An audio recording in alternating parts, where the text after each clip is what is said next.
We now move on to our second reader here, Maeve, and she's a Dublin-based arts manager, writer and broadcaster. Her poetry and haiku have been published in several Irish journals, including Force 10, The Stinging Fly, Incognito, Haiku Spirit, and Riposte. Winner of the 1999 Listowel Writers' Week Poetry Competition. Co-host of Writers Inc., a creative writing show broadcast weekly on Olivia 103.2 FM at 6:30 every Thursday. This year has started writing. She's become the literary editor of the Dublin Event Guide, and she's currently studying for an MA in journalism at the Dublin Institute of Technology. And it's a pleasure to welcome Maeve O'Sullivan.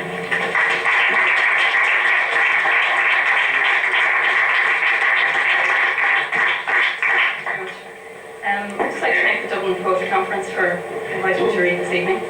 I've been in this room occasionally at workshops, the Dublin Writers Workshop, and I was wondering how it would work as a venue. I wasn't quite sure, but actually I think it's quite a nice, intimate venue. So, like Declan, I'm going to read some poems about nostalgia and childhood and memory. The first few poems I'm going to read. The first one is called Class of 1930, Ring, County Waterford. The youngest boy squats in front of the group, peering like a pixie into the lens. For the visitors, he sings a song of his name, his house, his heart. Sister Maeve minds him like a mother, and the others, scattered, not yet clergy. 2 holy ghosts and a medical missionary of Mary, masses of curls unveiled. The sun shines on Ring this afternoon. The group smiles an Irish college smile. My father is singing the song of his name, his house, his heart. The next 3 have kind of vaguely musical themes and also to do with sort of wintertime. But anyway, just read undigitised. I had almost lost the knack of handling them, forgotten the ancient sound of stylus scratching vinyl underpinning melody. The gap between sides A and B, tracks played in the order that they were intended. The family sitting around the stereo, wrapped at the scrapings of the fiddler on the roof.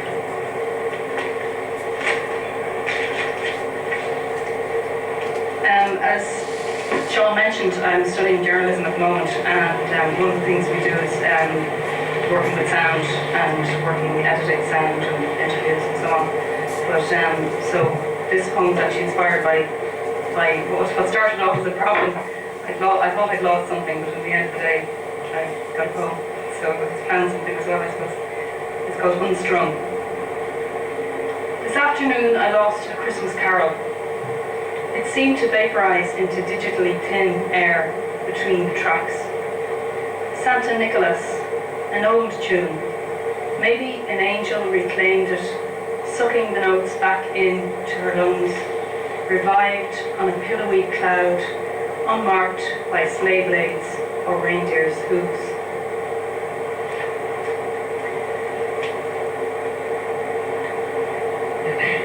I don't know if you remember, but this time last year there was a freak snowstorm. I think it was almost exactly a year ago. It was around this time in April, and it started about 10 o'clock at night and it went on for about 2 or 3 in the morning. So anyone who went to bed early didn't catch it. But I was looking out the window and it was very beautiful. So this poem comes from that. It's called Snow Dome.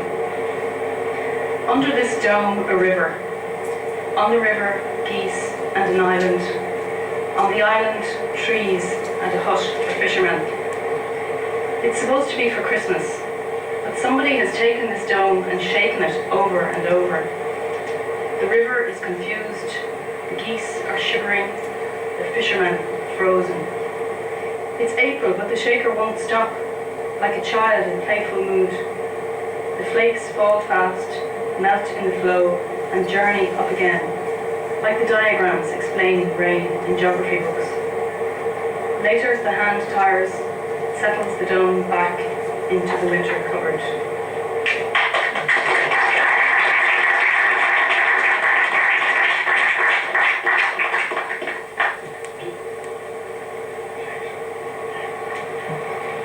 The next one was really just inspired by a friend of mine from college who had a very big personality, and I think when you go to college particularly, you meet people from all walks of life that you wouldn't have met up to that point.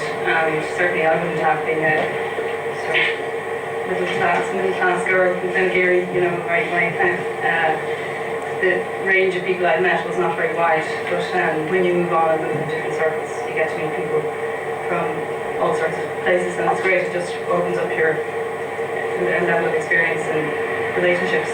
So this guy was a very colourful character, and the poem's called Drumshanbo Man. He's from County Leitrim and proud of it. Lowest birth rate in the country, he says, but I'm going to change all that. This man eats his sandwich in a particular way, holding it at the corner crust, not touching any other part. He eats from the outside edges in. Although he's not handsome, women like him. He makes them laugh, puts them at ease. He gets away with murder. School summers spent working in Arigna mines, lunchtime underground, hands black with coal dust. The men eat their sandwiches and discard the crusts.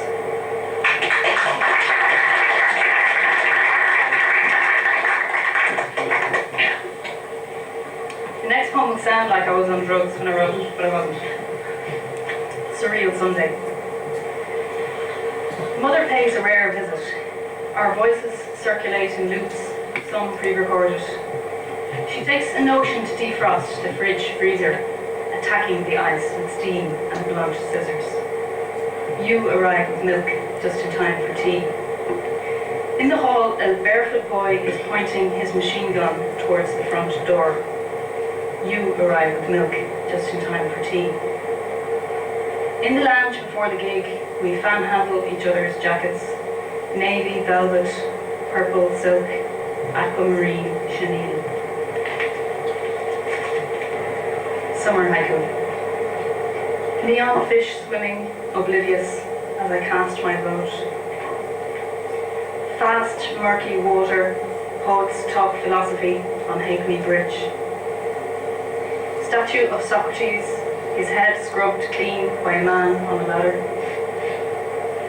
Tap water falling, a sink full of ice melting into itself. Skirts wrapped in a Saudi newspaper, photos of men's faces, staring. Poring over the map, my brother and I, recalling the legend. Fitting me better than I expected, my mother's swimsuit.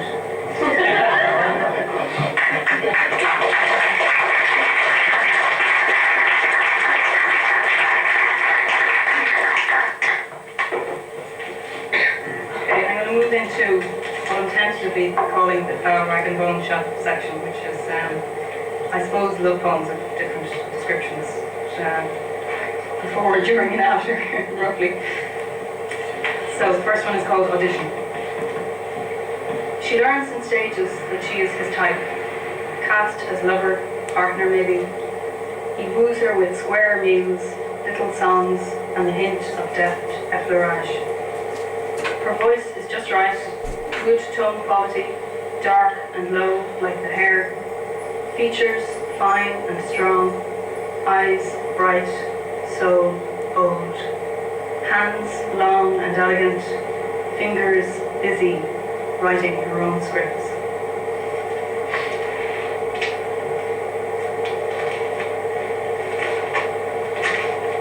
Next one's called Conspirators.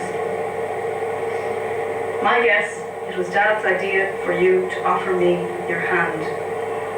Another guess to tell you what I saw there. Peanut crumbs, strong lines, such a big hand to hold. What should I see?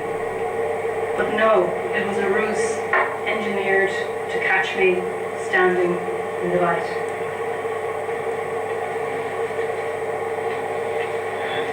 The next one is called Fathomless, and it's a sonnet.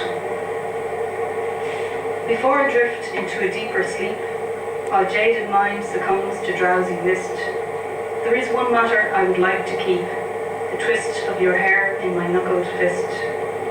I would be married by your boyish laugh, its coy contagion travelling the throat, a chocolate kiss upon a double raft, spontaneously overboard to float. The tempests tend to take us unawares, and lightning strikes us when we least expect it. But still in all, we're not too easily scared in this dream of blue waves weathering true grit. Awake to find your tresses in my hand, with promise of a passage to dry land.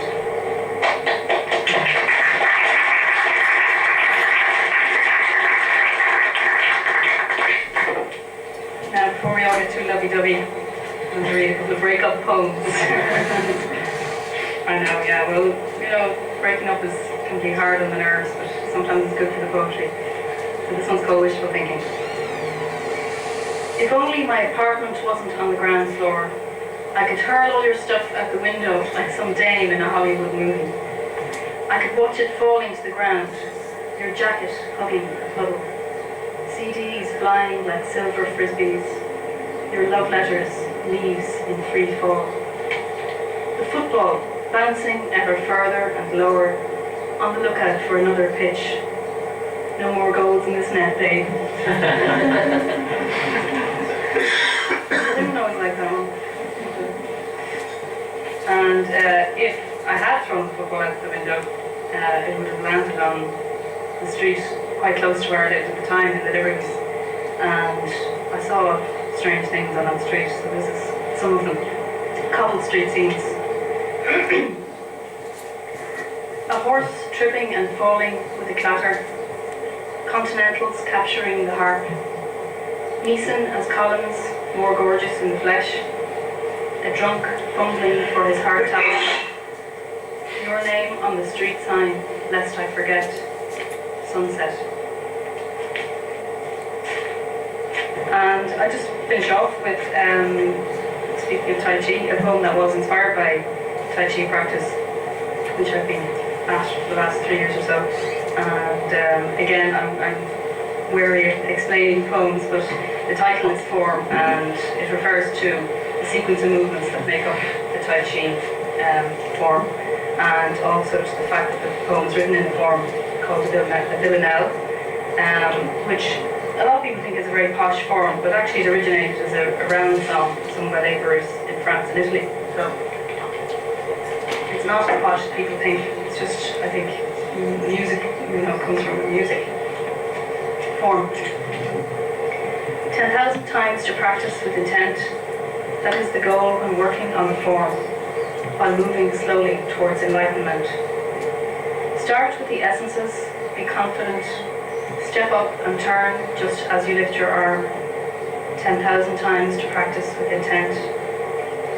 Transfer the weight substantially, extend yourself, exposed, all imperfections shown, while moving slowly towards enlightenment. With shoulders down and body in alignment, defending self but trying not to harm. 10,000 times to practice with intent. Despite the threat of failure imminent, the noble students eager to transform while moving slowly towards enlightenment. So even when you think your spirit's spent, the path of heart elusive or forlorn, 10,000 times to practice with intent while moving slowly towards enlightenment. Thanks very much.